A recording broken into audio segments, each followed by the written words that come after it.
back to Sunrise. Now, February is all about matters of the heart.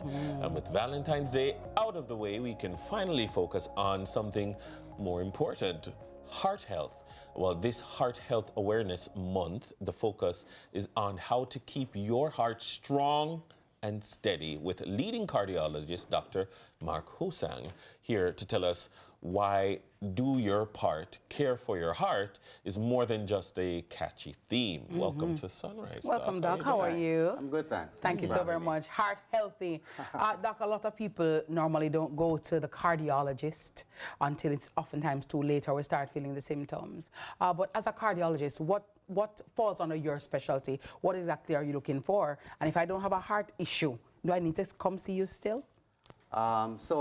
So what falls under my portfolio? So basically, as a cardiologist, I'm responsible for more the diagnostic and the medical treatment side of things.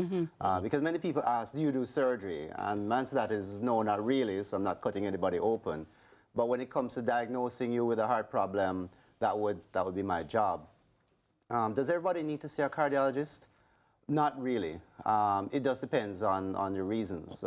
So really, it's important to have a very good general doctor, first of all, where you can go and get your well checkup. So it's not, you should never wait until you're sick to go and get checked up. And having a good general practitioner is very important because they're the ones who are kind of the guys who decide whether you need to see a cardiologist or not.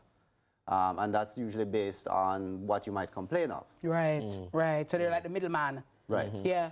So in terms of our risk factors and things that we should consider that might predispose us to needing to visit a cardiologist, what are some of the things that we might need to think about that we probably don't usually consider?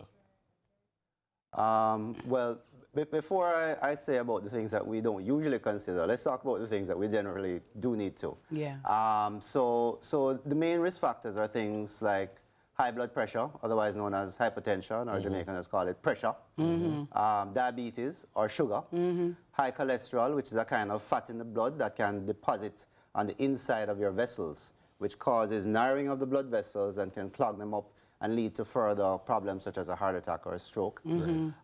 Smoking is a big risk factor.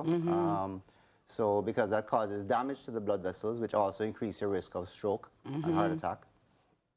But other things that we often don't think about immediately are things like stress and sleep. Yes.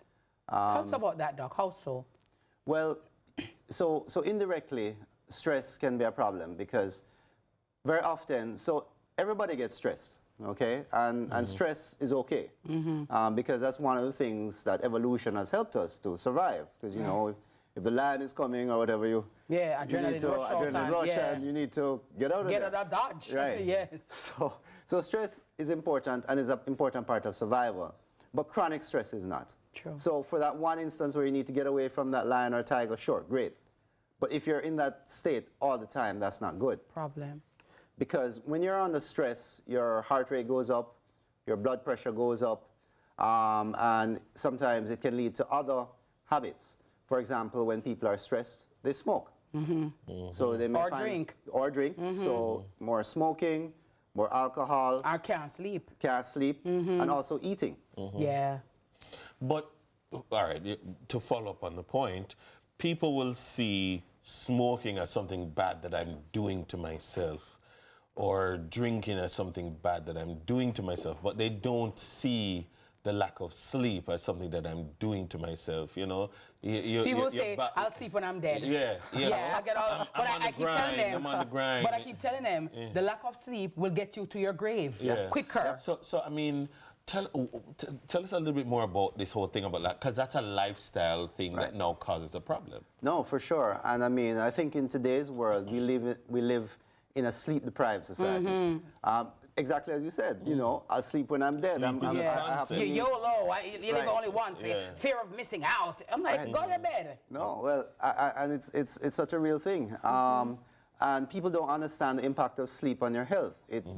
First of all, your whole ability to think is based on getting enough sleep.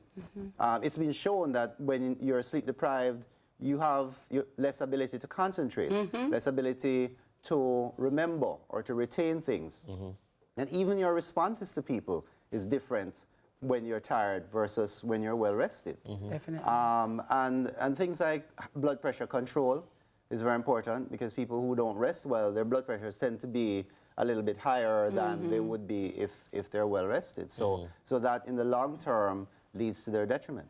Talk to me, Doc, a little bit about how cardiac or heart disease affects Jamaicans. I mean, is it a big deal in Jamaica? Are many Jamaicans affected by this?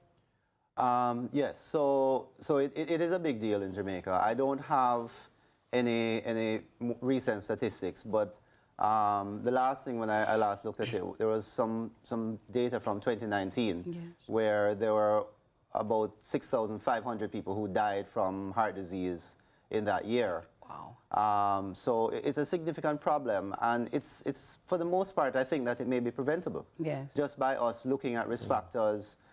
If you have your high blood pressure, your sugar, you know, you're trying to control these. And I take it even further to say we really should be looking to prevent ourselves from having high blood pressure and from having sugar by doing basic lifestyle changes, diets and exercise. Yes. So finally, do your part, care for your heart. What are some of the things that the various medical associations, medical doctors associations are doing to promote heart healthiness this month? Well, there are a number of different organizations are doing things.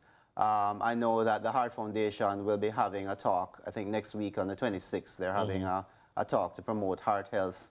And our university hospital, which is one of the places where I work, our cardiovascular team, we actually had a health fair at the Maverley Gospel Hall just Saturday gone, where all of our cardiologists came out and a number of volunteers and our tech staff. So we were able to provide cardiac consultations as well as ECGs for patients for people who came out just to get their hearts checked. Amazing. Awesome. That's wonderful. So big up to all the cardiologists and Dr. Hosang. Such a wonderful gentleman and very knowledgeable, by the way, let me tell you. So, you know, get tested, go see a cardiologist, and Dr. Hosang is one such. So thank you, Doc, for apprising us with information, because sometimes we don't think about the things until it is front and center to us. So thank you so much for sharing, and thanks to you and your team for all that you do as well. All right, lovely. That was cardiologist Dr. Mark Hosang, bringing us up to speed with all things heart health. And from heart health to black excellence and wealth. You know, that's us. They're not like us. Up next, Carlton takes over for Money Masterclass, brought to you by Guardian Life. Good job. Don't go too far. It still and always is sunrise.